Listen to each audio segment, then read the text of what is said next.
A prisoner in her own marriage. That's the picture that's beginning to emerge of murder victim Becky Brosnan. KXLY4's McKay Allen joins me now, and her attorney says she was fighting for her children. That's exactly right. The picture people are painting of Becky Brosnan is one of a woman who lived in constant fear and yet had the courage to fight for her kids. Her story was very compelling. It was a bitter custody battle. Looked like she was getting pushed around, frankly. And so Gina Costello offered to take her case. She couldn't afford an attorney. For free. And I said, well, if you work on yourself and you buck up here and be strong, I'll be your lawyer.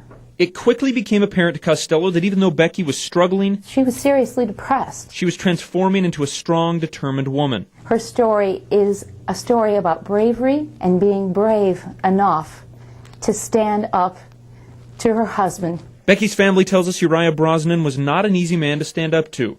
Just months after their wedding, Becky accused him of being violent. Now, in retrospect, he was impossible to stand up to. But Becky stood up to him anyway. When you heard she was missing, what was your thought? Did you think he did it?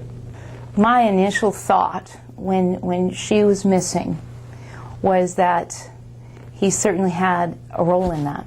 Costello says Becky would want something positive to come from all this. A clear and persistent and absolute message here that if you're in this kind of situation, that there is hope. Her story is a story of empowerment. This is not a story of defeat.